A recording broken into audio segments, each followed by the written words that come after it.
Welcome back from lunch.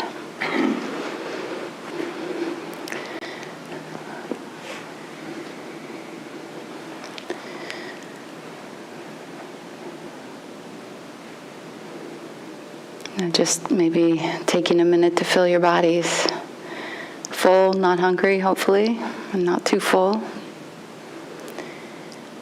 Feel the impact of being with Sangha, socializing quietly or actually. Notice how the heart and the body are stirred, the mind is stirred.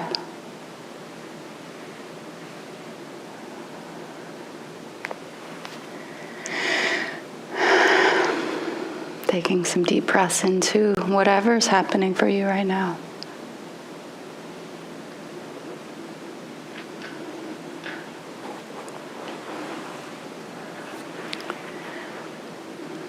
So I'll offer instructions on mindfulness of emotions and thinking, a lot for one sitting. And to add to that, before, I'd like to talk a little bit about love and about the feeling of being at home.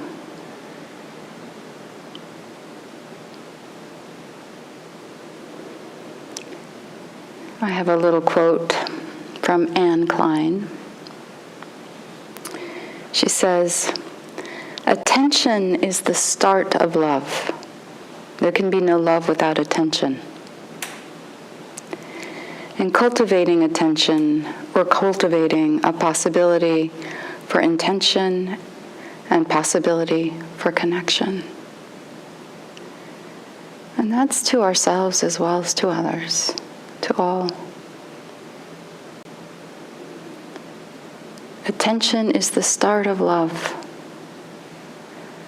There can be no love without attention.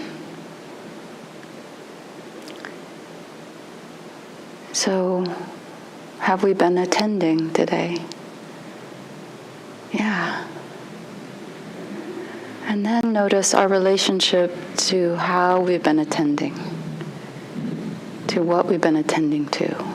Has there been love there?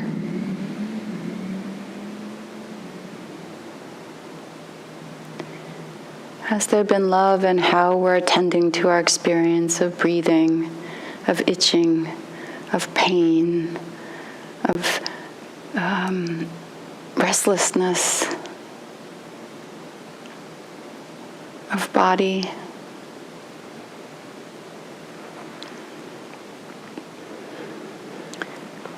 Hopefully some, maybe even a lot.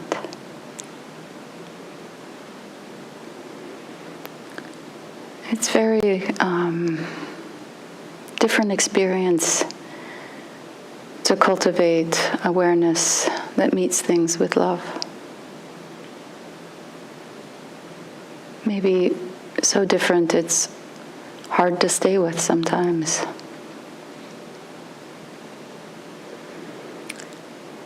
This is important because of this other word I want to talk about, home.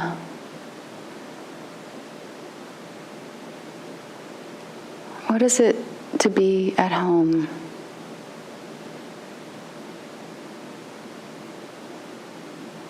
What is it to be at home wherever you go? Right here, even. Is it possible to be at home in the body? To be at home with awareness? Probably much more likely if there's love there.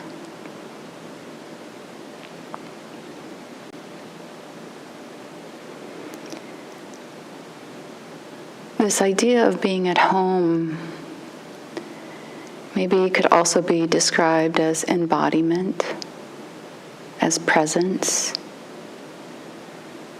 That feeling of being yourself or being with somebody who feels right there. Right there.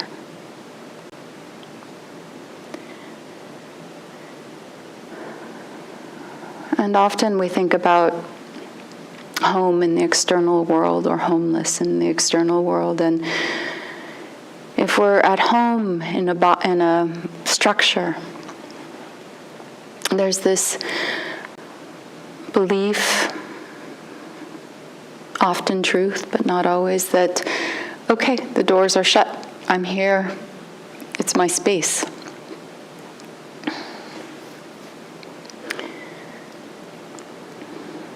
If we're homeless, without a structure, there's a feeling that anybody at any time can come along and shoo us off.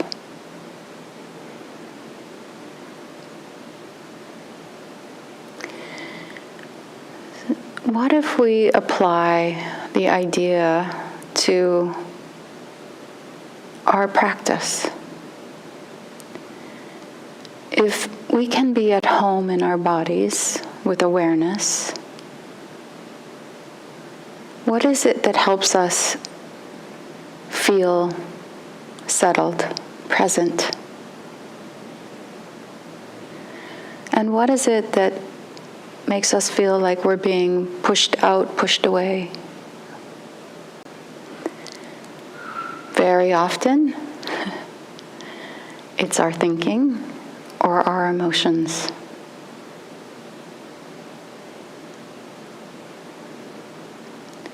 What if it's possible to have emotions and thoughts and stay at home? To not get pushed out of our presence, not get pushed out of embodiment, to not abandon ourselves, our awareness. What if it's possible to be with all of these things that are happening internally without getting pushed out, without losing that sense of home, of right here-ness, of embodiment, of presence, awakeness?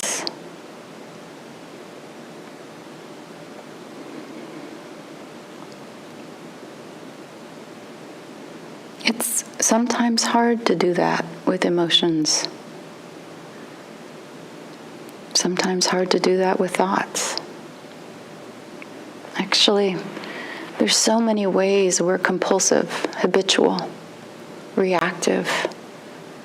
So many ways. The sound of a phone, an itch, somebody's breathing, anything at all, if we're reactive to it.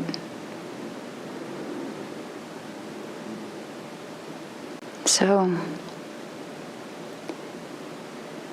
what we're doing here is simple but not easy. Simple in that there's not a lot complicated about it. It's staying, being with.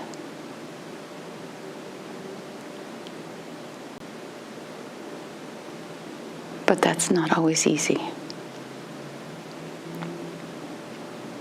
And sometimes we miss delightful experiences because we're so busy bopping around, getting caught up in a fantasy here and there.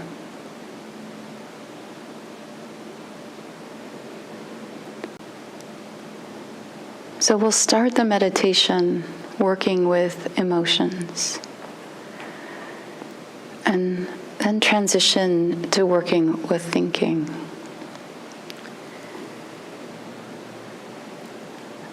In the same way that we started the morning with an anchor and the breath, of course we'll start there too in this meditation. Pretty much always, that's the starting.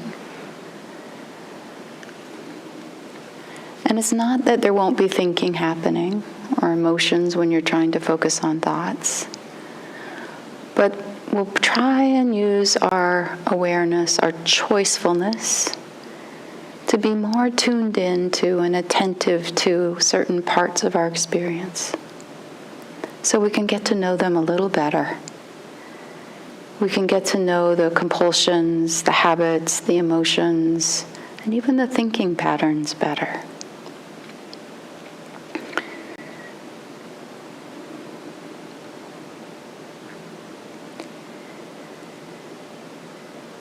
So this idea of love, loving attention, and if you don't like the word love, maybe you like the word caring or kind or allowing. Finding the word for you that supports and inspires a way of relating to whatever comes up, that helps you stay present, stay home.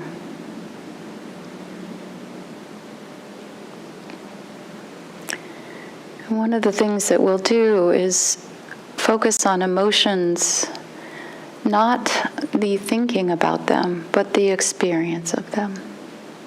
How they come alive, manifest, show up in the body. Where you feel them, what they feel like.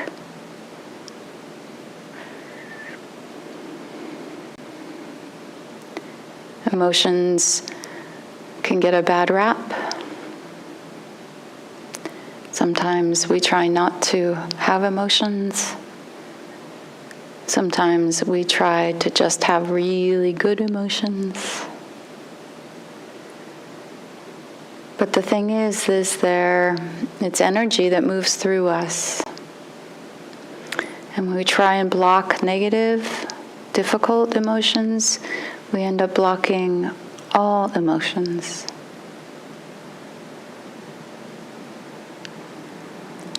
So, when Kodo and I were teaching intro series in August, he brought this beautiful metaphor to working with emotions. The idea of being like a river.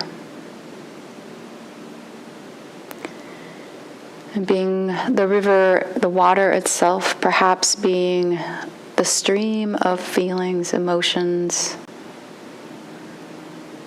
in this particular situation, and the bed, the body, being our awareness, our capacity to allow things to move through the way a riverbed allows the water to flow.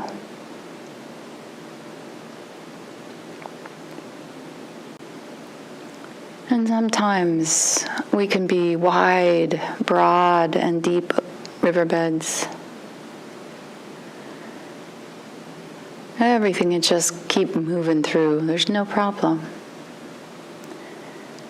And other times it might feel like we want to contract, close up, build a dam.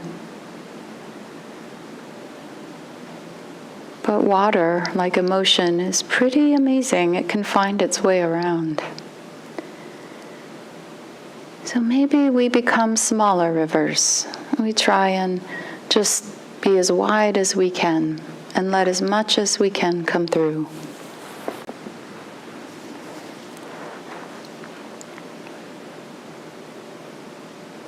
Trying to be into that bed, the riverbed, to feel the water, the emotion moving through us.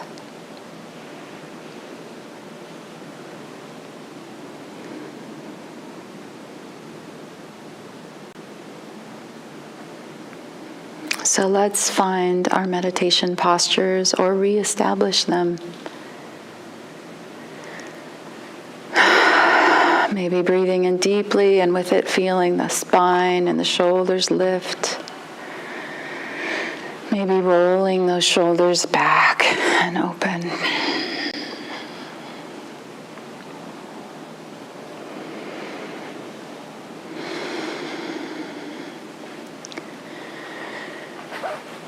And just noticing if there's anything needed for your posture to be supported. A pillow, a shift.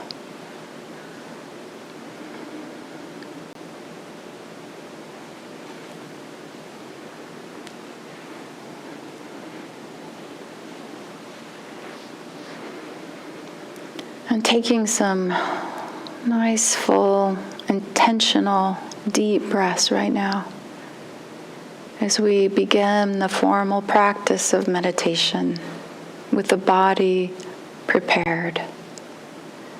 We bring it more oxygen with these deeper breaths, which tells the body it's okay to relax and feeds the brain.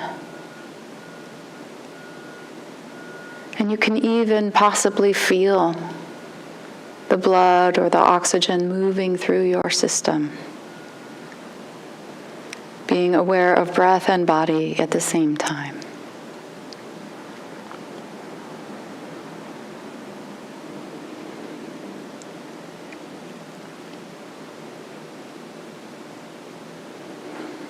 Coming home into this body in this moment.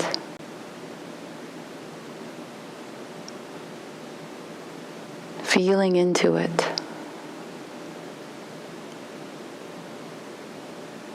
Sensing the experience of being here.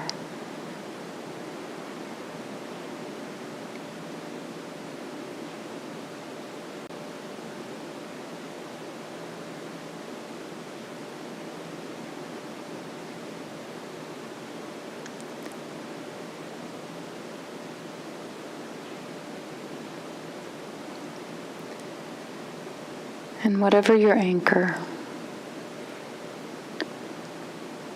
when you're ready, picking it up in your practice with devotion, with care, letting it help you come even more fully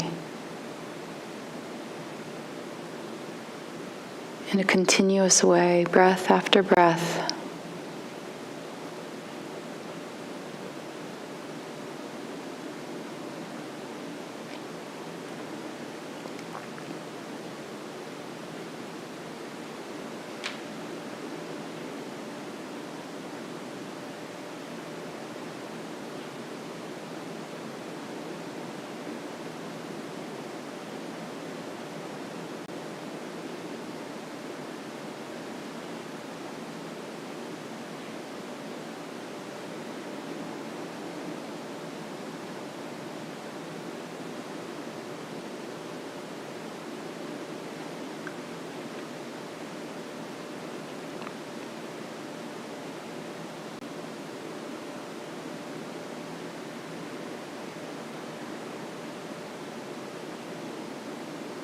And as you're breathing,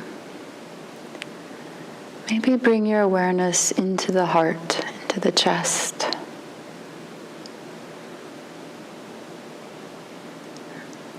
And with your anchor, just notice the emotional tone or emotions present. Maybe as you see them, just to say hi and name them simply. Hello. Hi there.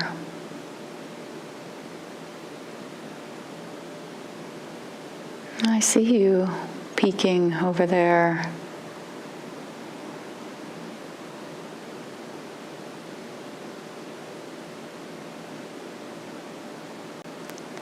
Anything from boredom to joy to grief to anger to happiness. Welcome them all.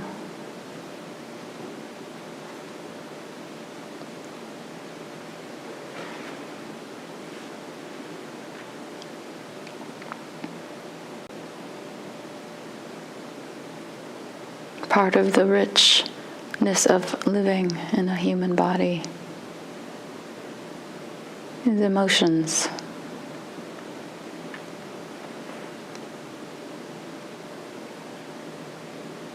So we're beginning a practice called raft. The R is to recognize.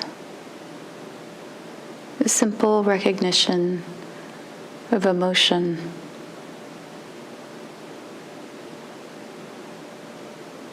The A in raft is to allow, to give space to the emotion, being that riverbed.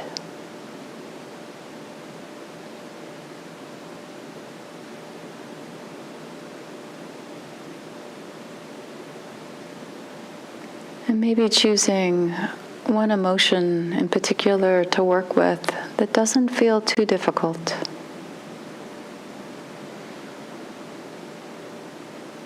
Something you know you can be with.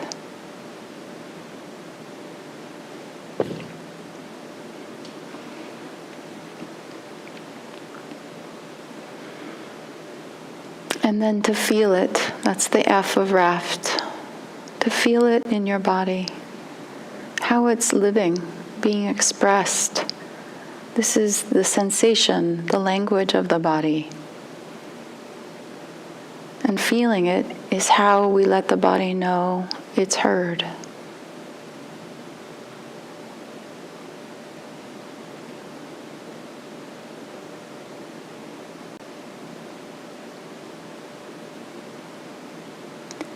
Maybe being open to seeing if it is changing in any way, moving.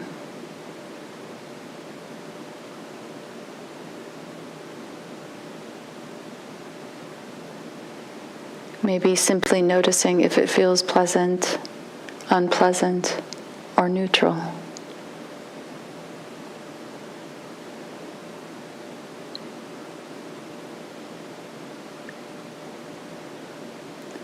Working here with the direct experience, not the story, but the manifestation, the experience, the sensation of the feeling.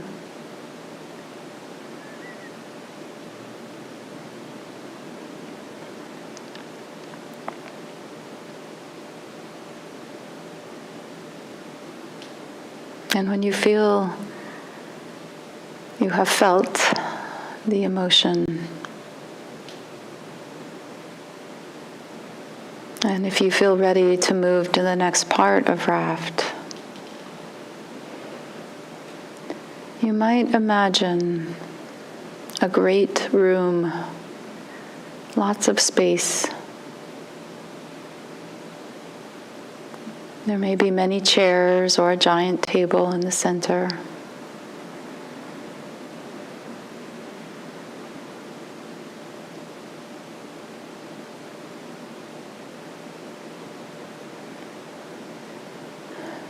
And you can invite this emotion to have a seat.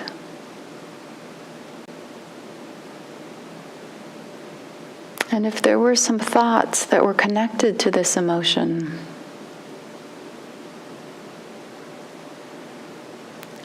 maybe each thought, memory, story, judgment, reaction can also have a seat in their own spot. In this way, we're teasing apart the experience of many things coming together around the emotion.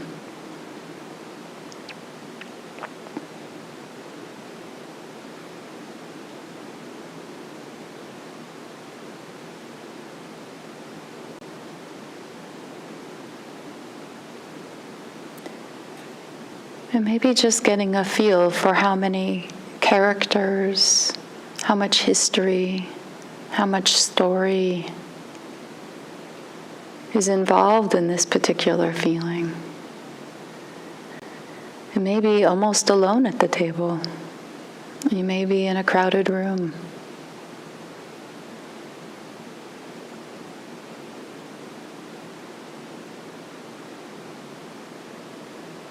But what happens when you give all of it its own space? Bowing to each part.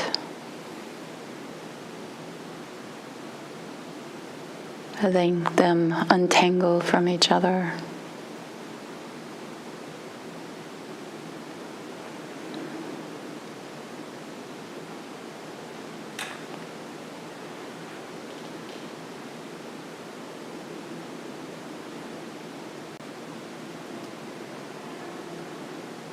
And as you're ready, we'll shift into just mindfulness of thinking practice. You can allow this collection of thoughts and emotions to reside where they are, or maybe they're moving through.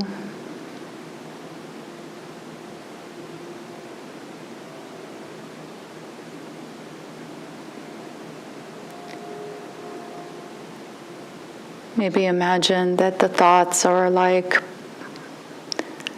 leaves or boats on that river.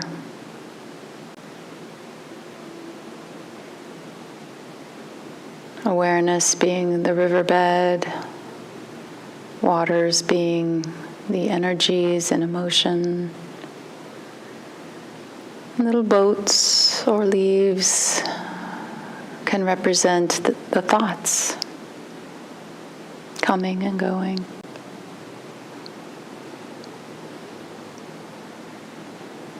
And to keep it simple,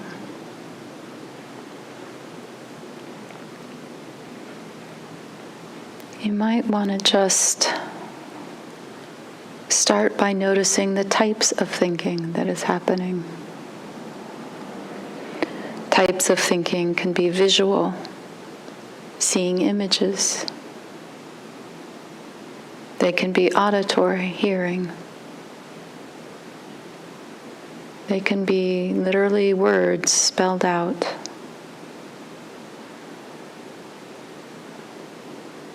It can be like a mini movie, multimedia, collage.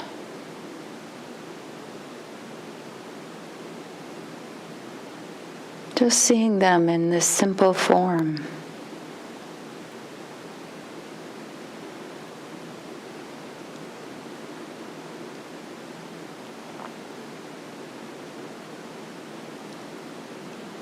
Not all minds think in the same way. You might not realize it, but the person beside you can be thinking entirely differently. So can you recognize the way you think, how your thoughts appear and disappear?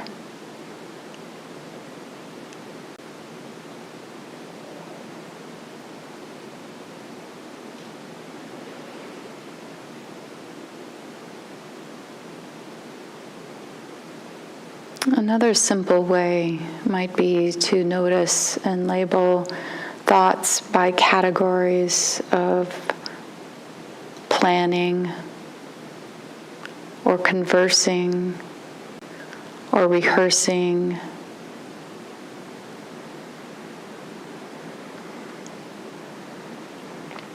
or remembering,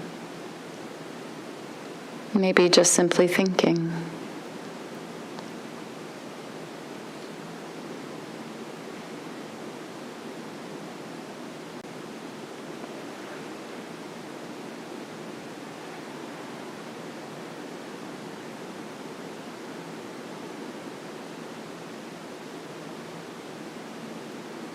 It's also possible to just notice the volume or intensity of the thoughts.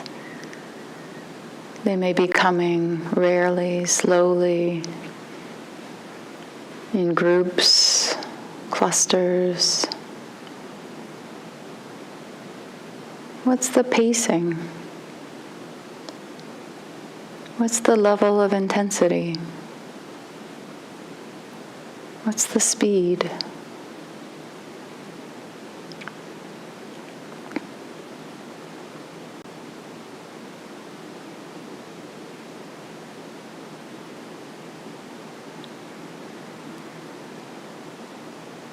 And sometimes we'll find a thought really sticking around.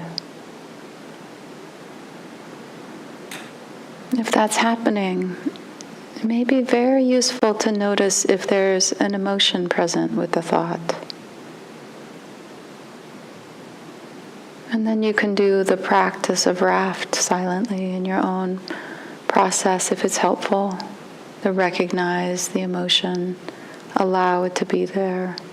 Feel it in your body, and teasing apart the pieces.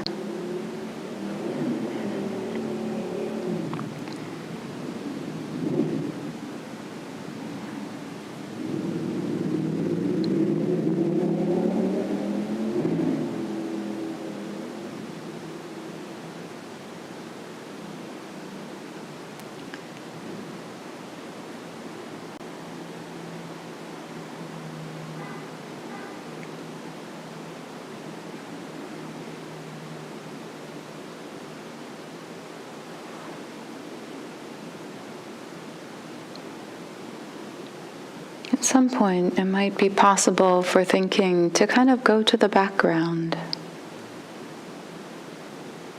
and for awareness, being with your breath or sensations, sound, to be more primary. Letting the flow of thinking move through.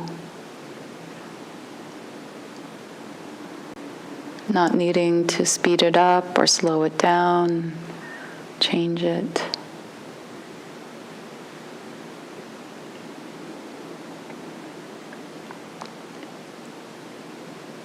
And just remembering that moment that we recognize we're caught in thinking, we're aware already. Aware, home, and then love. Love is possible.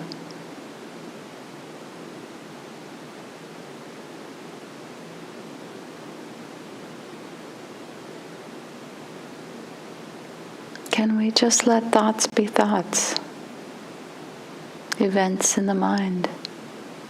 What a mind does, the same way a sensation arises in the body. They come and they go.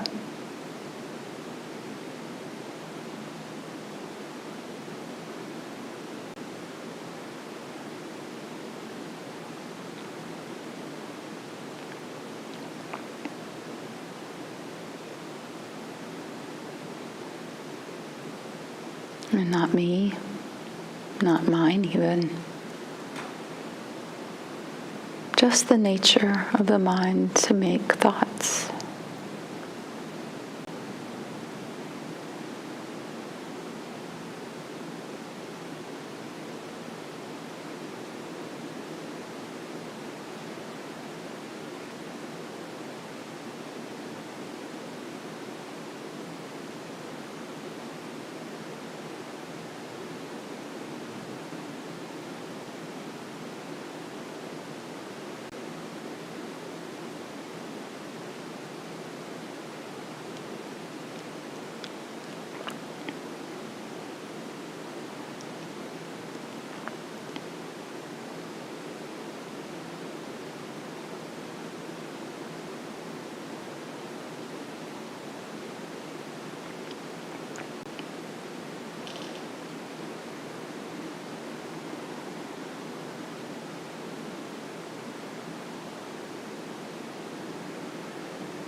Right here, at home, in this moment, aware,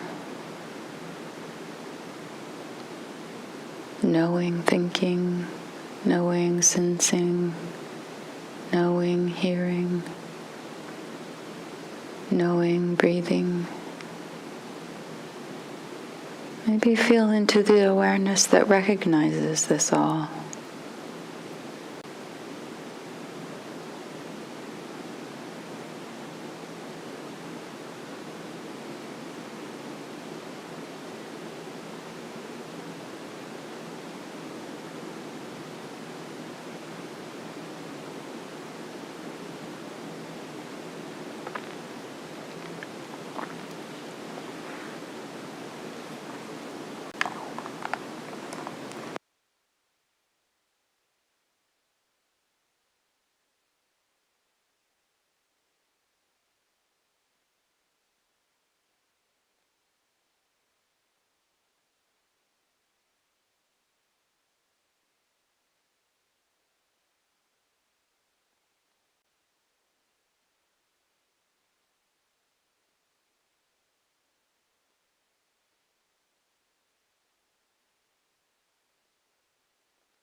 taking your time.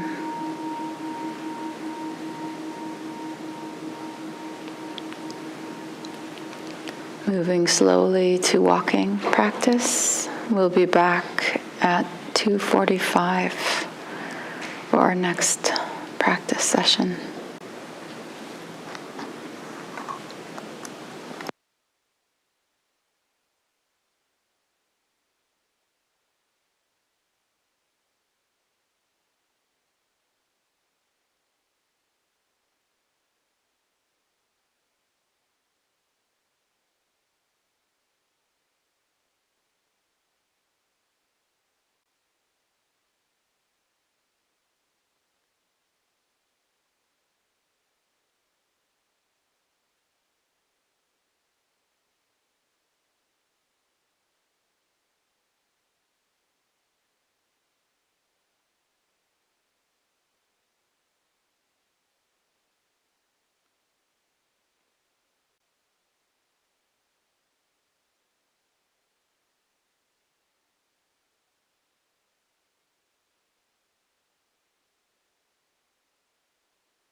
So I have this idea that IMC has a specialty.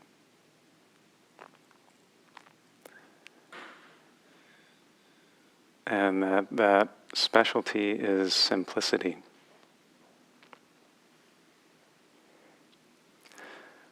Simple name, Insight Meditation Center. Simple situation here, simple room.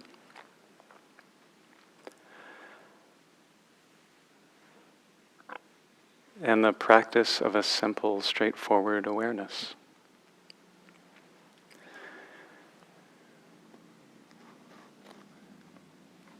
If I were pressed to come up with a one-sentence summary of the practice, it might be something like,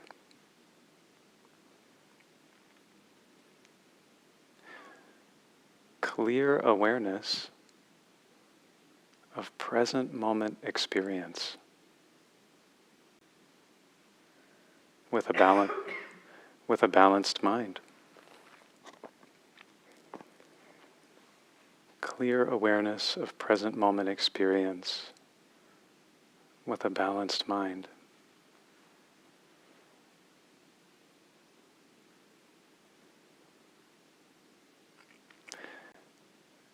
And so the way I understand it is all of the instructions we've been giving this morning and will give for the rest of the afternoon are all elaborations on that one simple practice. To be aware of what's here.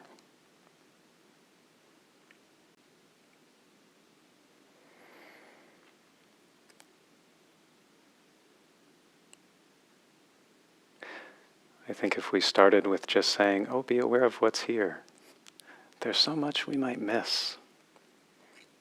So we go bit by bit, starting with the breathing,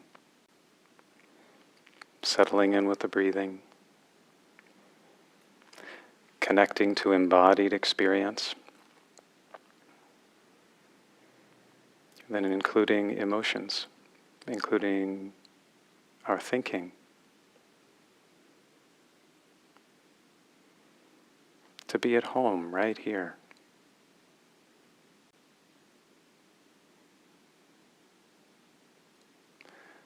Simple. Not always easy.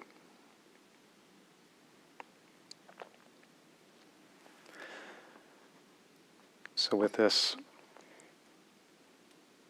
next step of instructions,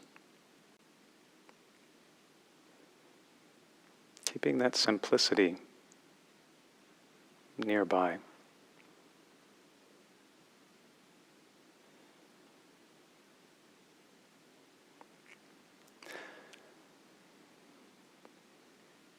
The next step we will take is that to include all of our experience, everything that comes in our experience, rather than focusing on one area, everything, including everything, one thing at a time.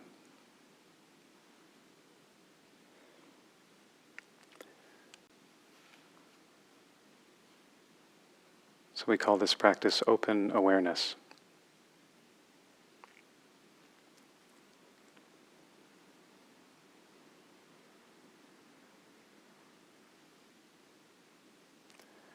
There's another very old metaphor to share. After these hours of practicing, it may be a comfort to think of yourself in this metaphor as sitting back in an easy chair. Sitting back in an easy chair in the middle of a simple one-room house.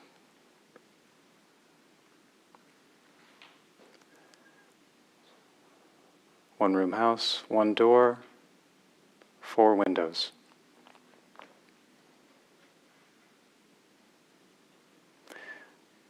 And we're just sitting in our chair, easefully. The one-room house is this old metaphor for our being,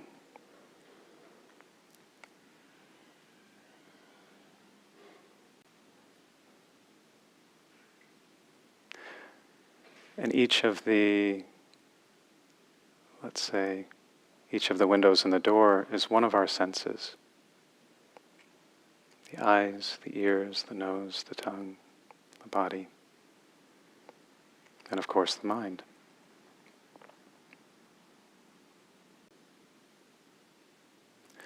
So here we are sitting in our easy chair. And in mindfulness practice and open awareness, just letting whatever comes arise and pass away. So we're sitting in the easy chair, and maybe one of these neighborhood dark gray or black squirrels runs by the front door.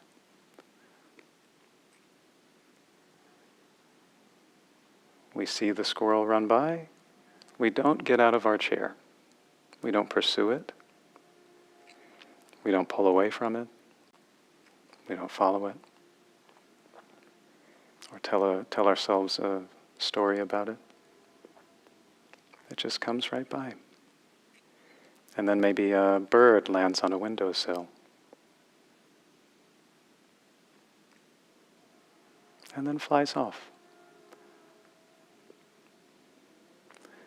We don't move toward, we don't move away. Just clearly aware. Ah, the bird. And there it goes. House cat. Same story.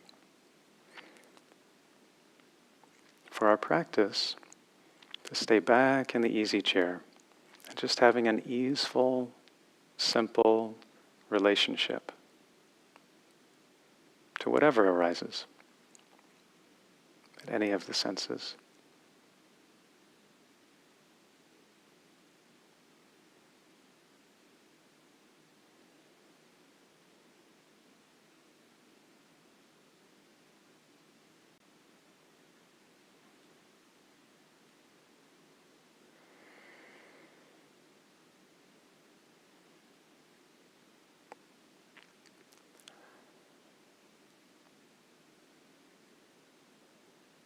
Again, put in one phrase as we're sitting back in the easy chair. Whatever comes, we just know and we let it be. We know and we let it pass.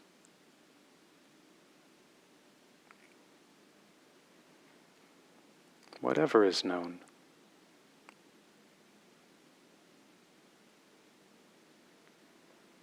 With an as easeful or kind attitude as is available.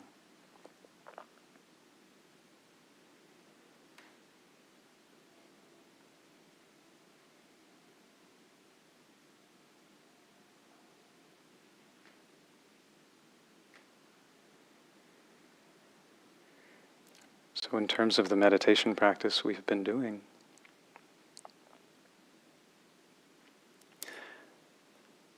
we can here again begin with our breathing. Settle in with our breathing as the focal point.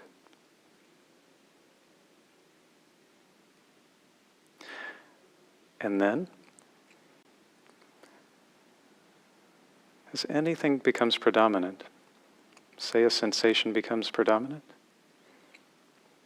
let the attention land there. Just know it. And let it pass.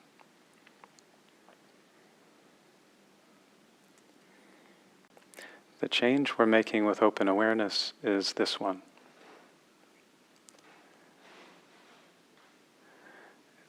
It's that we're not making any deliberate effort to direct the attention one place or another. But attention is allowed to move about freely.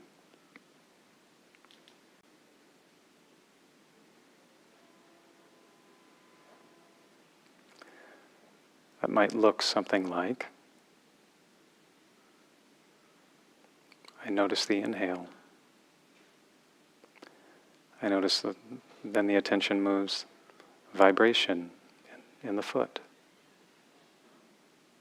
sound, train horn, sensation in the shoulder.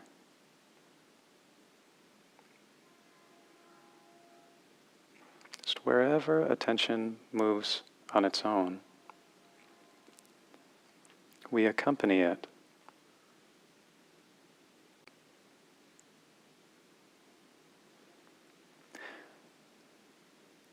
In this sense, you can think of attention as like a soft spotlight that lands in one place or another. The soft spotlight points to this object. It becomes known in our experience. And then without our doing anything, the spotlight has found a new object, known in our experience. Just one after the next.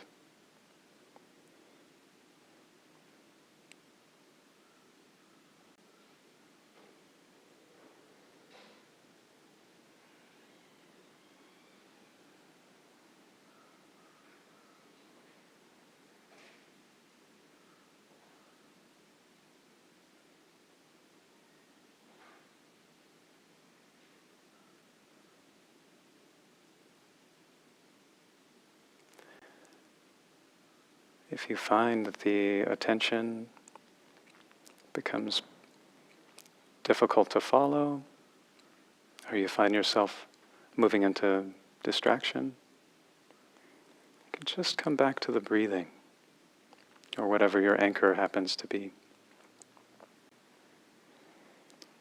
Settle back in.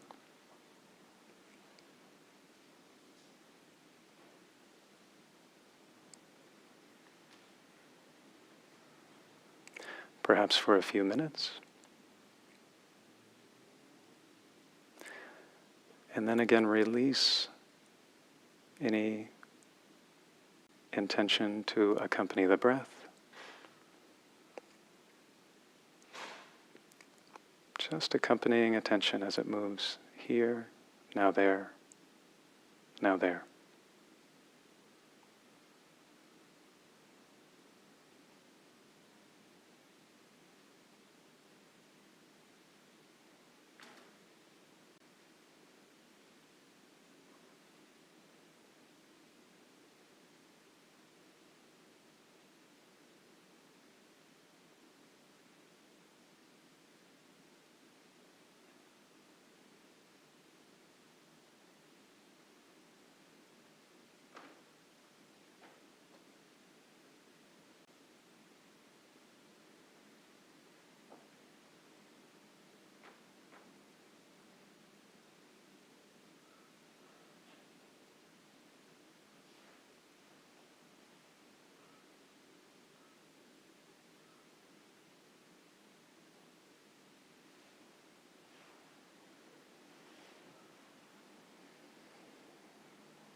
At times, the attention may seem to move from thing to thing,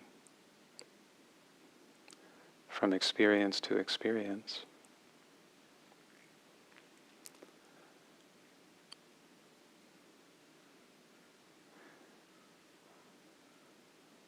Perhaps that's why one name for this practice is choiceless attention.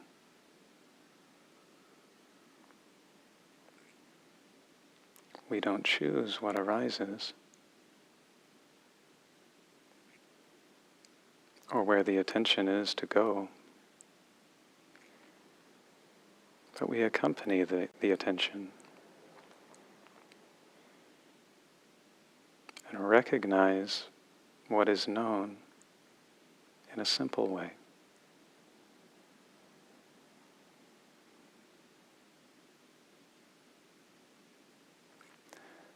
So at times the attention may seem to move.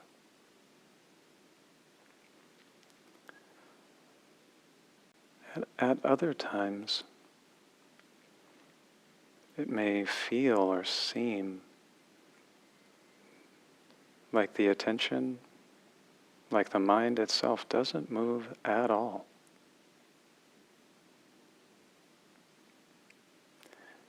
And instead, experiences come and they go. Almost like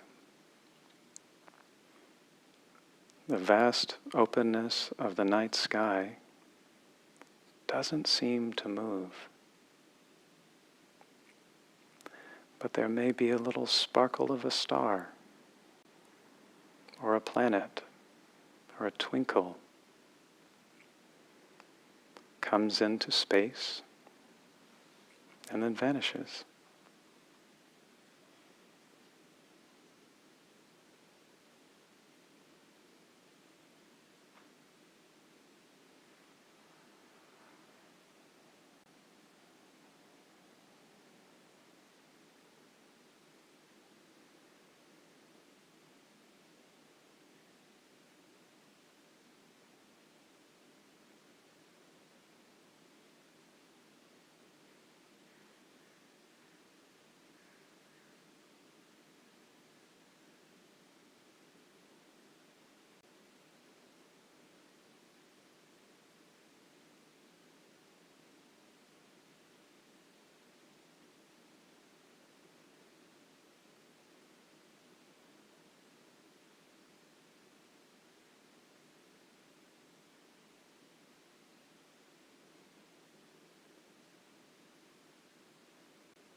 experience.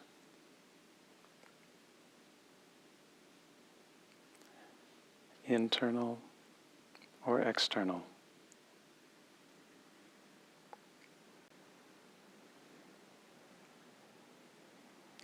To accompany attention, knowing each thing simply.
accompanying attention now here, now here.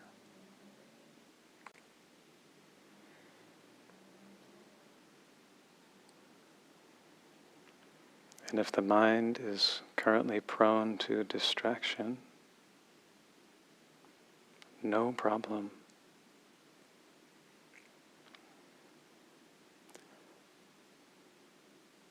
Just direct the attention to the breathing for some time.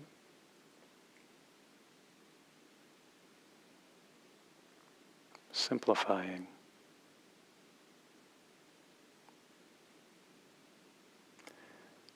And then when you're ready,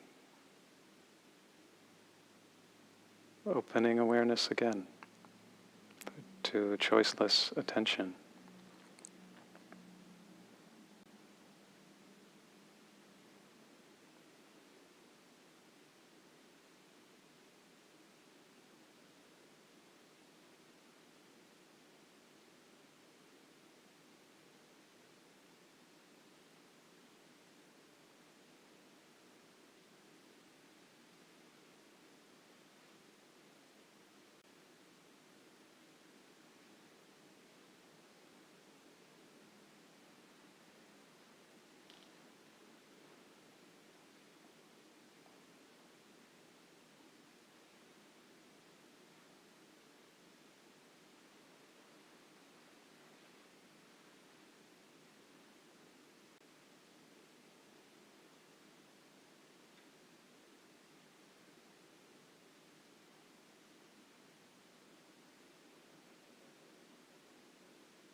So, choiceless attention, open awareness.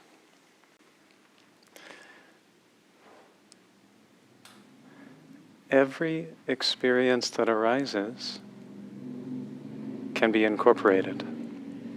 Every experience that arises is welcome. May be counterintuitive.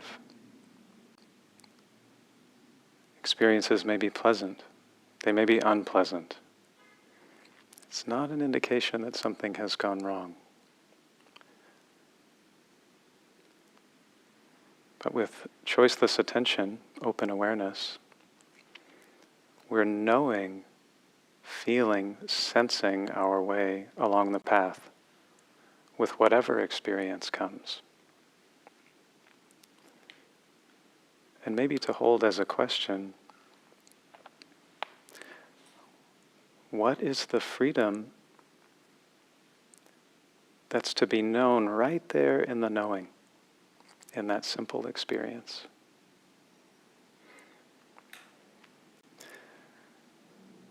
So now let's take care of our bodies. We have about 15 minutes for a stretch break. We'll continue to keep silence here, and then we will come back at 3:45. Thank you.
coming back.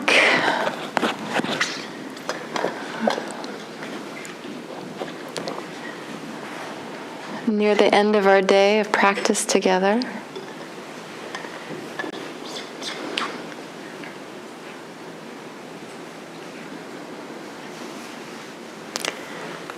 Maybe it's worthwhile to just notice the impact. How are you feeling? How's your state of being?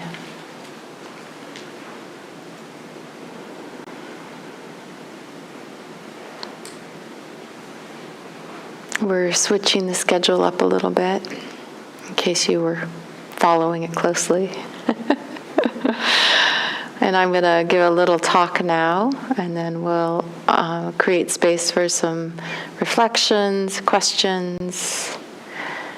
We'll do a little loving kindness practice, and we'll bring it to an end. So, I thought it might be helpful to bring a little energy back into the room as we transition out of quiet and still. And just notice how that lands inside of you right now. That idea.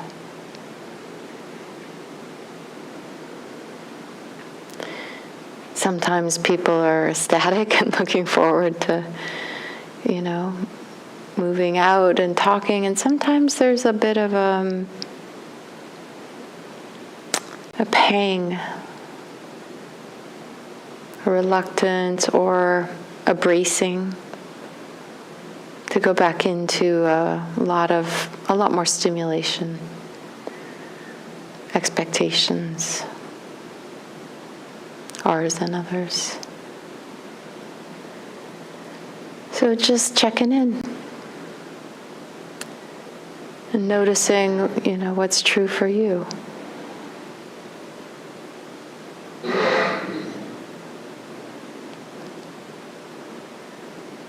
It's an unusual sound.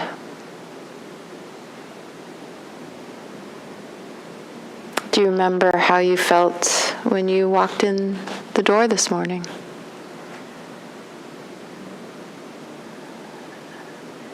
Do you remember your first sit, which was pretty much silence for the first half hour? And then the guided breathing meditation? And then the walking period? And then the mindfulness of body? And then the lunch?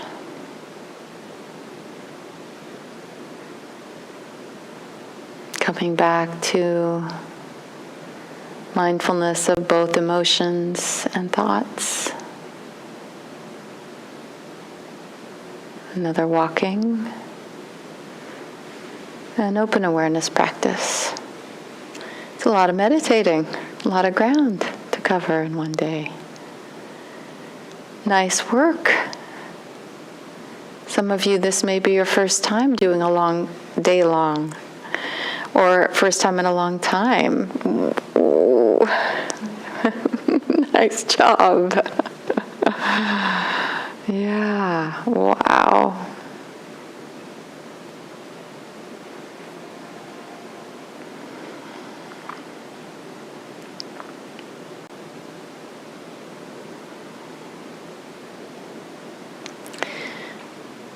I'll read you a little poem by Sawada Ujodaka. When the mind is not mindful, it feels like a homeless person, very insecure, very unhappy. When you're mindful, you feel really at home. So mindfulness is my home. When you're mindful, you are at home. When you're not mindful, you are on the road to going nowhere. He says, get in touch with the spiritual part of yourself, the beautiful part of yourself. Be mindful.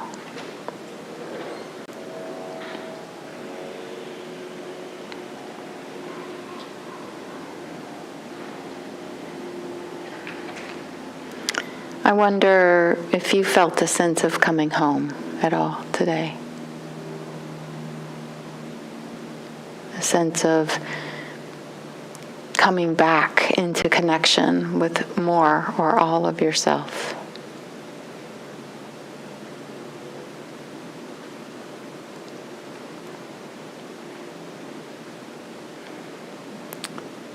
I wonder if in the guided instructions or in the before the emotions talk, I made it clear enough, this idea that, when strong emotions come up, we want to leave our bodies often, right?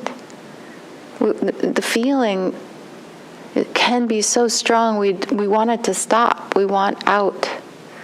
And that's an example of becoming homeless, right? Of having emotions come in and losing our capacity to be with them.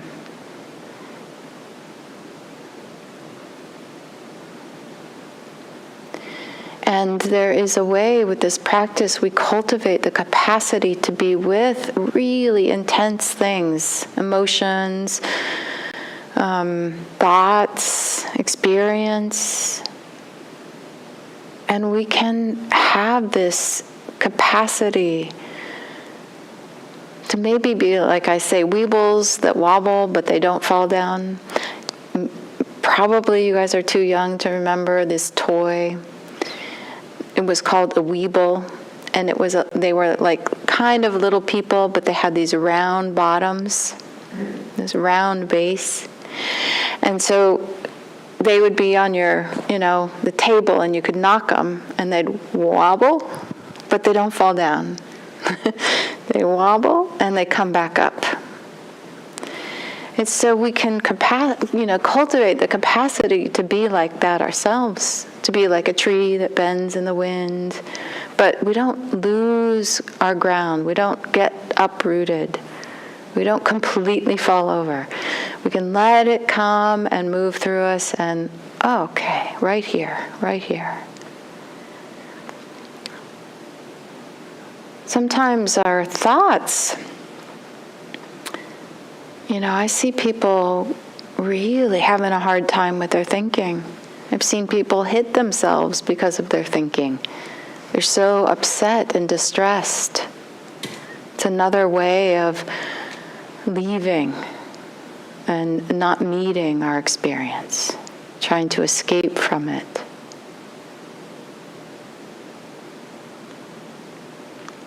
So we're cultivating in this practice, we're learning how to see that these things come up and they go away, how to stay grounded, how to use an anchor to help ourselves not get unknowingly carried out to sea with these thoughts and feelings and compulsions and habits,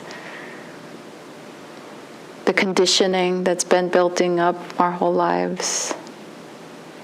It causes a lot of reactivity.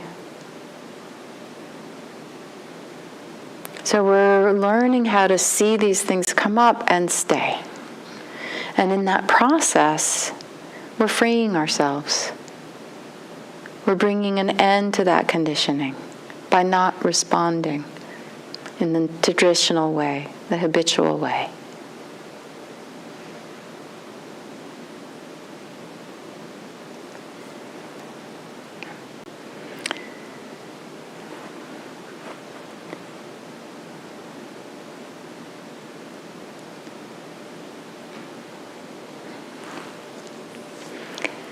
So I'm going to just kind of go back over some of the instructions from the day, maybe to remind you and also maybe to bring them up. So if you have questions about them, they're fresh for you as we move into the question or response reflection time. So we talk a lot about this anchor, this idea of having this anchor. And very frequently, the standard is the breath. We talked about using the sounds or sensations as optional anchors. And this is something, our anchor is something actually we can really create a relationship with. That we can start to cultivate a very fond, familiar rapport with our anchors. And they can go with us everywhere. And in fact, we can start to, if our breath, for me, it's been the breath, or breath and body, or breath and sound. Sometimes I do a combo. But it's like when I'm walking, the breath starts to come into focus. Driving, the breath starts to be my companion. Doing the dishes, the breath starts to show up, starts to come into the foreground again. So it's always there in the background, but how far back? And as we grow this familiarity, this connection, this appreciation for our anchor, it really can start to show up more and more and more for us. Help us come back into this moment and the next one. So you don't just have to think about using your anchor when you're sitting on the cushion. You can actually cultivate it when you're walking or driving or stopped at a stoplight. It can help you stay on your path throughout everything you do. So that's kind of how we started the day, and we wove this in. And then getting to know the breath and how it expresses itself in the body. You can feel it in small parts, the nose or the throat or the belly or the whole body. There's so many ways to experience breathing. And then we talked about the body and how the body expresses itself. It's a storehouse of memories. And it has intelligence, and it expresses itself. It speaks through sensations. And the way it's heard is by us feeling those sensations, whether they're emotions or itches or pains. But they're designed to be heard, to be known. So we practice with the body, becoming more and more comfortable and familiar with all the ways it speaks to us, less reactive to the ways it speaks to us. Getting to know that too, and how that is this tremendous part of our experience. Kodo talked about the 6 sense doors, right? 6 of them. 1 is the mind. The rest in the body. That's where we live. We find the gateway to the presence of this moment is through this body.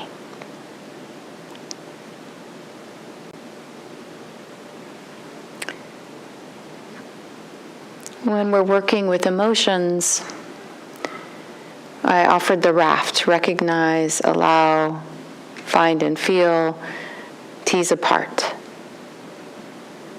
This can help us kind of pull the thinking, the story, the energy behind the emotion, kind of tease it apart so that we can meet the emotion more like raw energy that moves through us without refueling it, re-tripping it. So an emotion, if we measure it biochemically, is said to last about 120 seconds.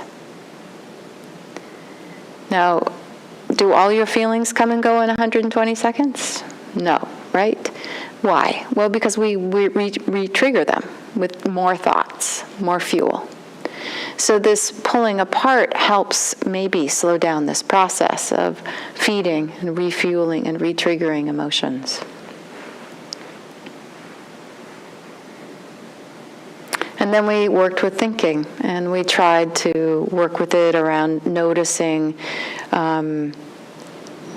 kind of how we're thinking. Are we thinking in images, movies?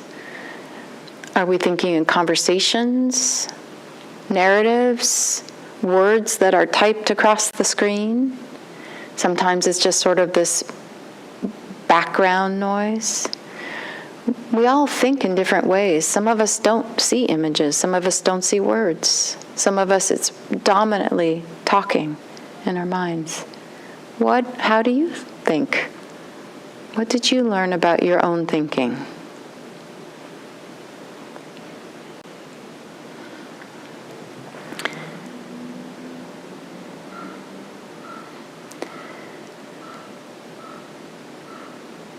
Then we move to open awareness.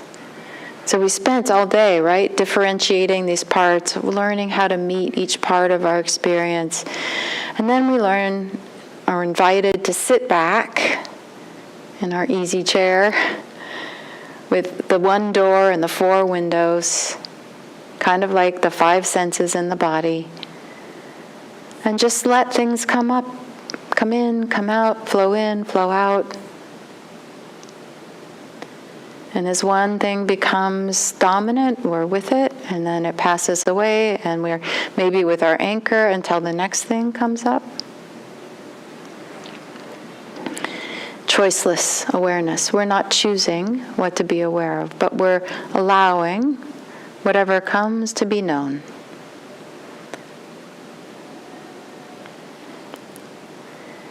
So the practice is simple, really, it's natural. We're not trying to make anything happen. We're trying to learn more about how things do happen, arise and pass away.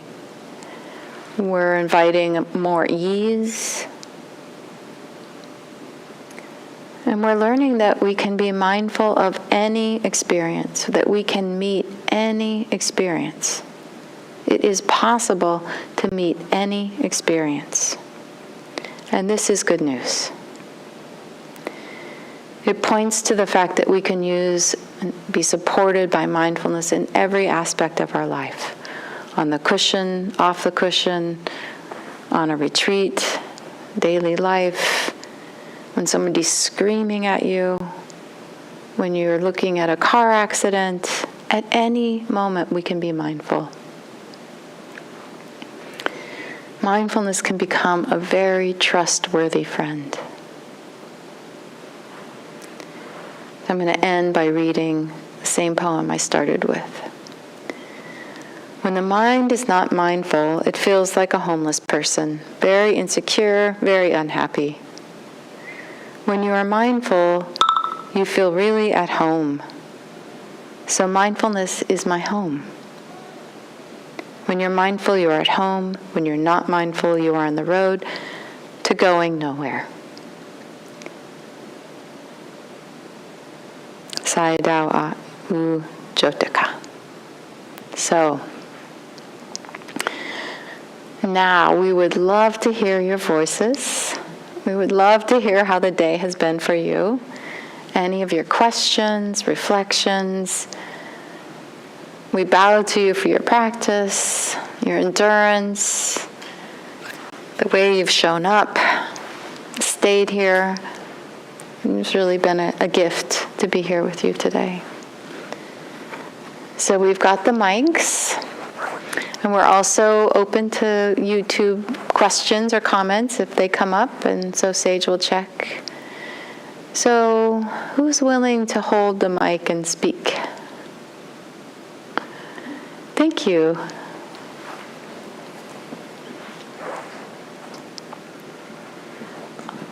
This keeps coming up again and again in my practice.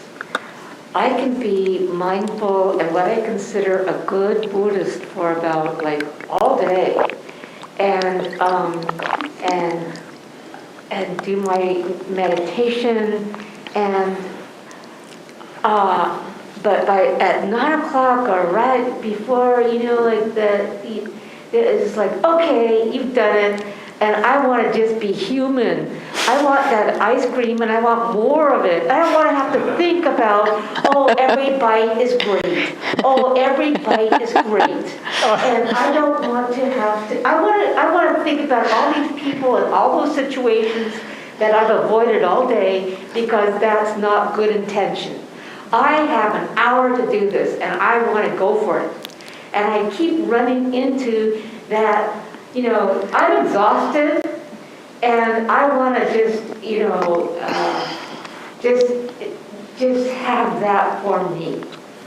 And so I don't know whether I'm capable of extending this practice 24/7. I don't know.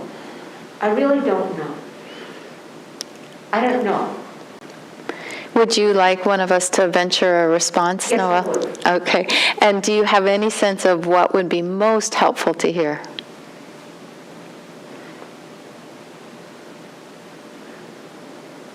I'm open.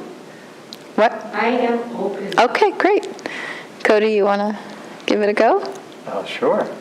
Do you have your mic on? I think so. Okay, great. Am I audible? Okay, yes.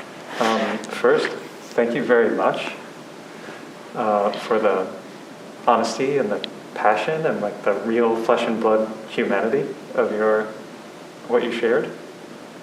To speak from my own perspective, Dharma practice is about real life.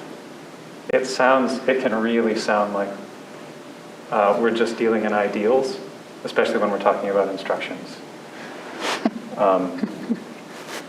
But the place that the practice actually happens and what it actually looks like it's the messy humanity. Messy, that's a term of endearment for me. It's not a judging term.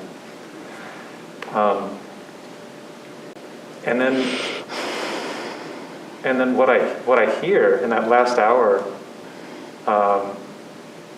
it sounds like actually you're recognizing what's happening, but there's the tension seems to be that what's happening is at odds with an idea of maybe skillful or wholesome conduct. I think to me the conditions for an onward leading practice are already there. And that's like clear awareness of, okay, what's it like now to be saying to myself, I'm setting aside my practice for this hour. But you kind of still have it because you're asking yourself, okay, what is it really for this moment to happen? Okay, this is craving. I'm really going to dig into this ice cream and I'm going to have it. What's that? What is that? What's that like in here? Without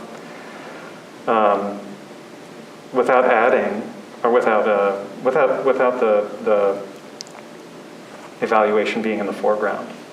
That may still be there too. It can just be in the background. That's my first impression. I don't know if there's anything you would add. I want Tanya to say something because I think you like ice cream. Oh, okay. Well, what I was going to say is, I love what Kodo said. I agree absolutely. And I would say, I wonder if there are small things in the day, many, many small things in the day where you're doing a little bypassing, where you're shutting off your process because you think you shouldn't have a reaction. And that those little bypasses are building up. It's like, it sounds like, building, and you get to 9 o'clock and it's like, okay, I can't do anymore. I can't breathe anymore. And so then it's like, okay, I'm taking the lid off. And what would it be like if there were a little more time lingering when you feel upset? A little more time when,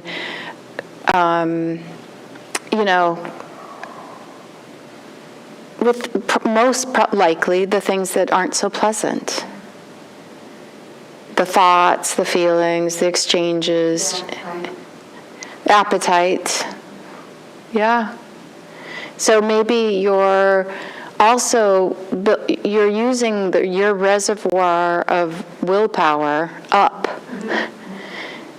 If you're trying to resist eating, craving, whatever it is, the appetite for food or other things, you're repressing that, you may be you're doing too much of it.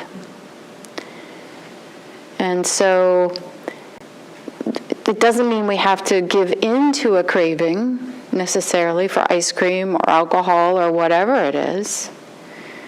But we might need to be figuring out how to refuel ourselves along the way. There's a book by Kelly McGonigal called Willpower Instinct. She's a yoga teacher, mindfulness practitioner. She was a professor at Stanford. She talks a lot about the willpower that we only have so much. We can't just keep saying no all the time, right? So there's two parts. There's the saying no, restraint, but then there's also processing the emotions and the feelings and the thoughts that don't get addressed because of what's going on. So both pieces, not totally bypassing the little bits that maybe add up, and then also looking at how much you're having to work to say no to things, and how can you make that easier for yourself? So what do you think, Noel? I thank you both as teachers, and thank you for your responses. I feel like my question has been honored. Great.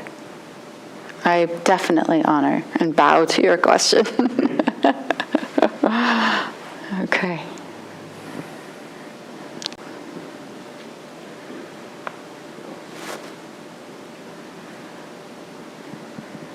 Who else would like to say something?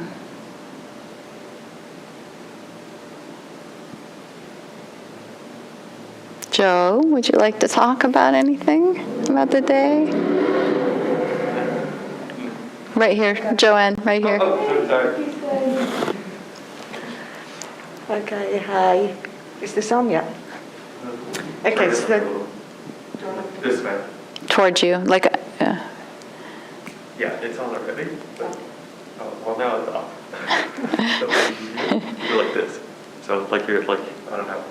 Someone can sing really Okay. Yeah. And I'm really close to your yeah. Okay, so this was my first retreat. The first hour, that was the longest meditation I had ever done.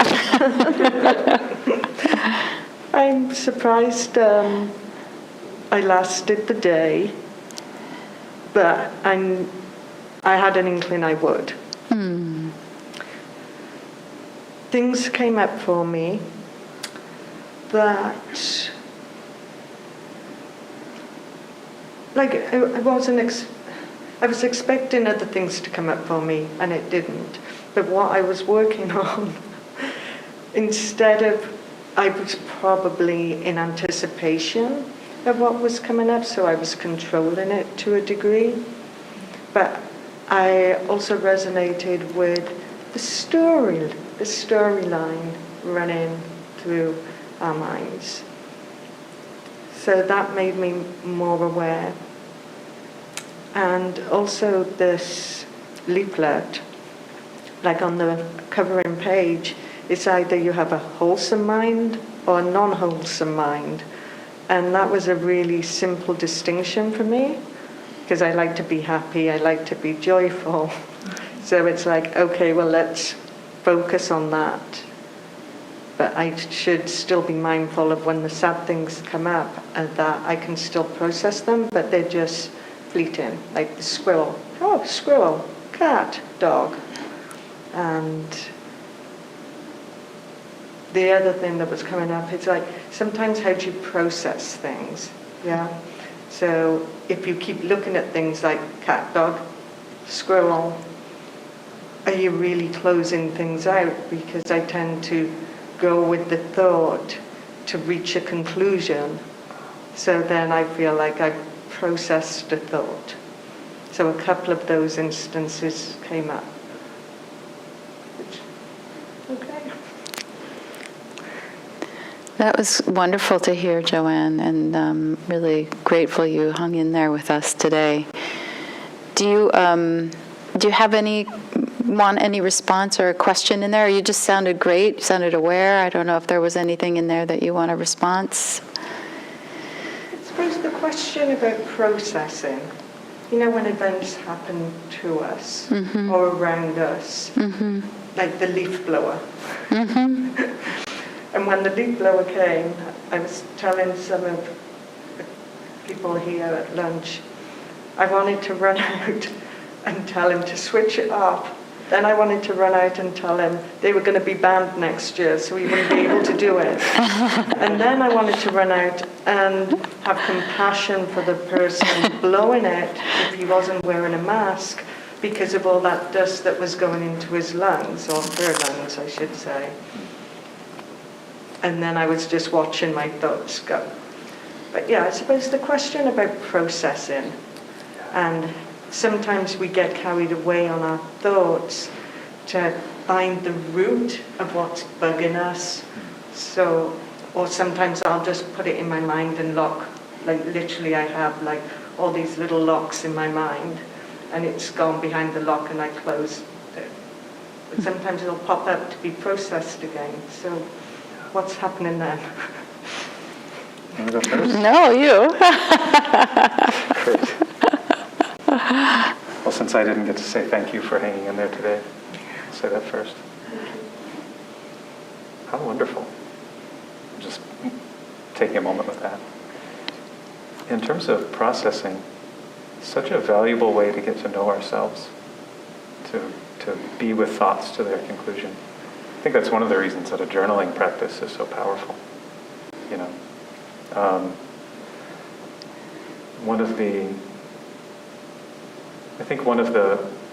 that's one of the reasons that I keep a journaling practice sort of in as an adjunct to what I do in meditation, because they process in different ways. I'm going to borrow the term process and apply it to meditation. To my mind and to my experience, the activity of knowing, seeing, sensing through the body processes just in a different non-discursive way. It's like things get, maybe instead of processing, they get metabolized or they get digested. As we heard today, the body is like a storehouse of memory. And often our thinking will be cued by processes that are happening in the body that we may or may not be aware of, as we were talking about earlier. So as far from the perspective of mindfulness practice, one of the routes to take is to sink down into the body. Again, you can let the thought go on back there. I keep doing this as if it's somewhere in space. Not deliberately pick it up, just for the time span of meditation. If it's important, you can pick it up after. And then go into the body. And all the sort of like cascading sensations and changes and the combination of that with clear knowing, it's like it metabolizes and digests, just in a different way. Thank you. Anything to add? That was lovely. I guess the only thing I would add, it's a small thing, but that sometimes by, maybe if you imagine that the raft practice, when you're sitting with all these different pieces, if you can just sit there and watch what happens, you'll notice patterns. And if our normal pattern is to go with the first thing that comes up, we miss that there's other things connected or other things to see as well. So that's a reason to process in this slightly different way. Is it may just reveal some other things that we weren't so aware of, if that makes sense. Congratulations.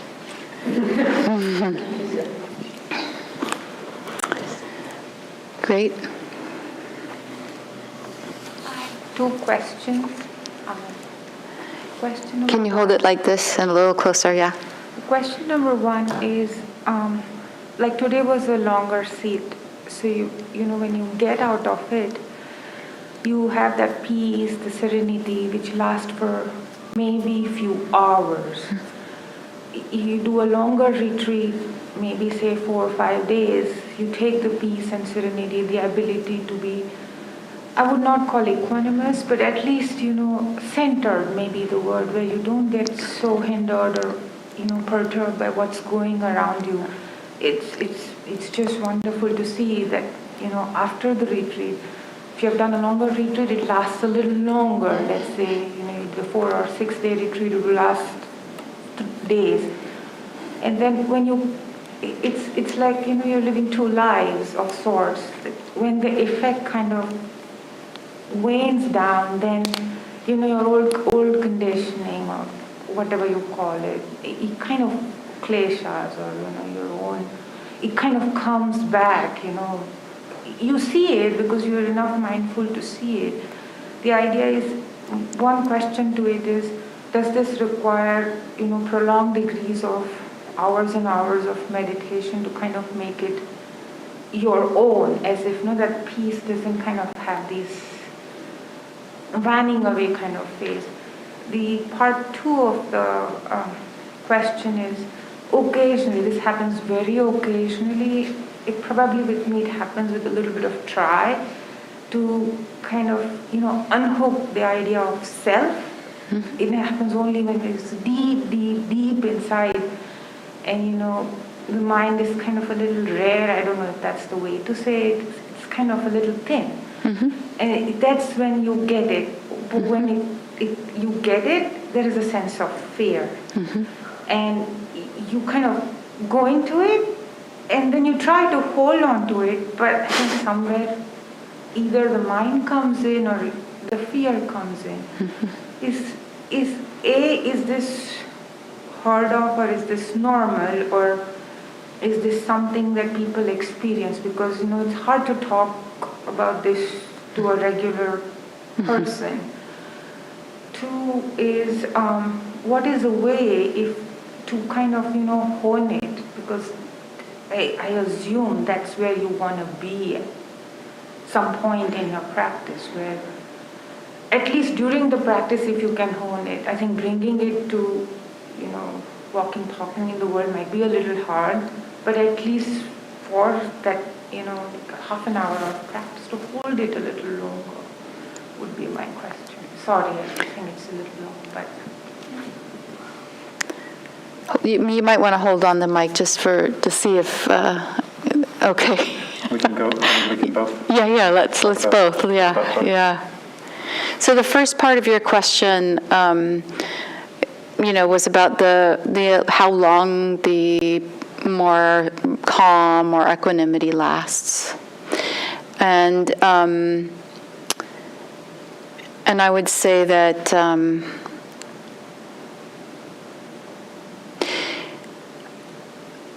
I'd say that over time, with devoted practice happens all the time, right? So there's a way in which, given a normal day, practicing as you're going through life, staying aware, that peace, that ease, that balance stays with you as you move. And then there's going to be times maybe where it's a little bigger, there's too much, and things build up. I mean, part of what happens in meditation is we let things move through that are getting backed up. And I think that's part of what inhibits our ability to stay equanimous. So that's part one of the question. Does that feel like an answer to part one, a response? Yeah. Great. The idea is to let go, try and let go, be aware enough to let go, I guess. Yeah, but that's also, this idea of the riverbed. Sometimes we can be a big river and a lot can flow through and it can move, and it's just gone. But sometimes it's either too much for us, no matter how big we are, or we're just not that capable in the moment. So and that's going to change. It's a fluid thing, how much we can let move through us. And so it's noticing the residual, and maybe sometimes we have to practice more, and sometimes less, depends on what's happening. Yeah? Okay.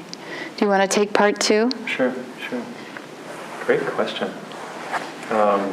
Thank you for the question. And I'm related. I believe that they're related.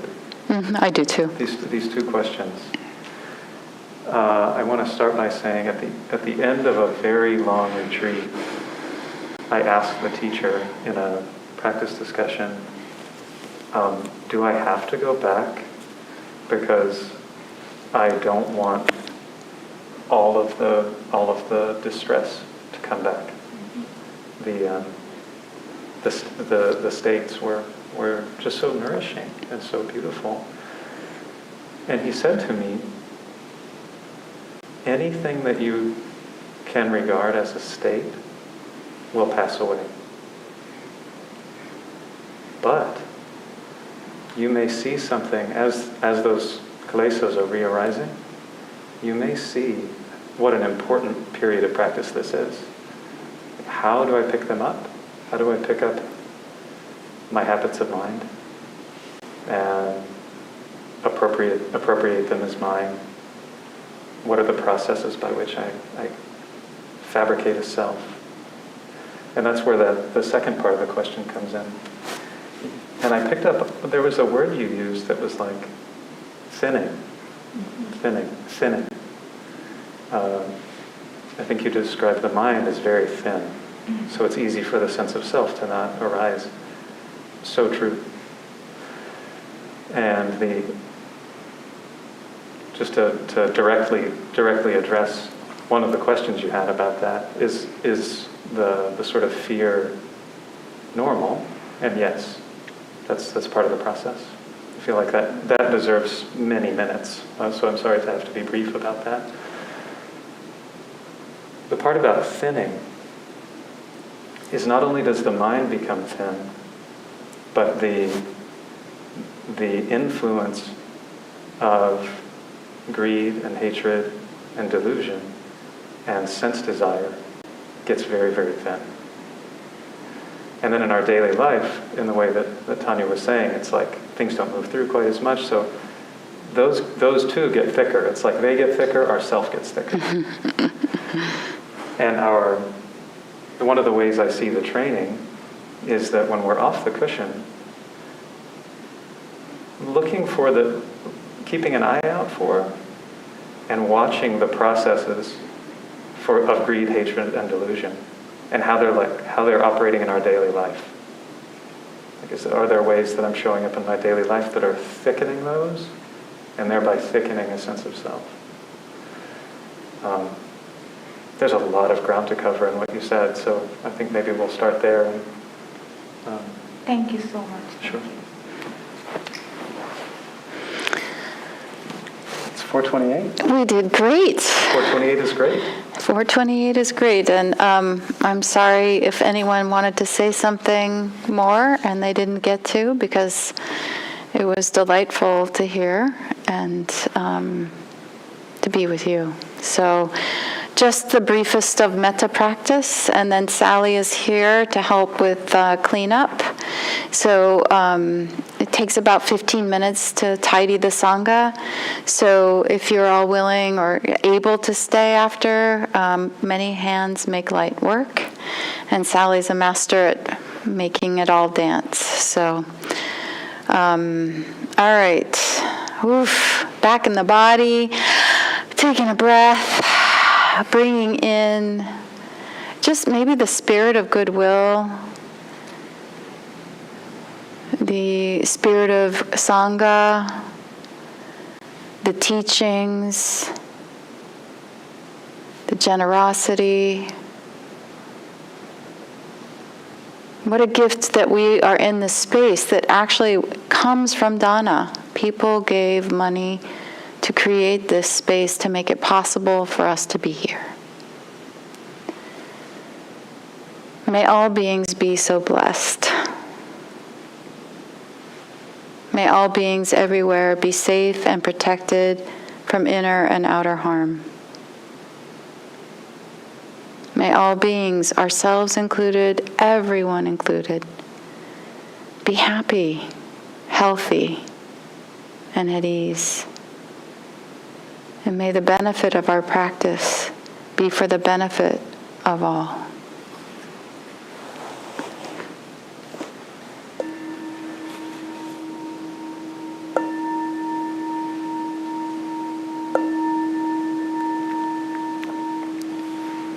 Namaste.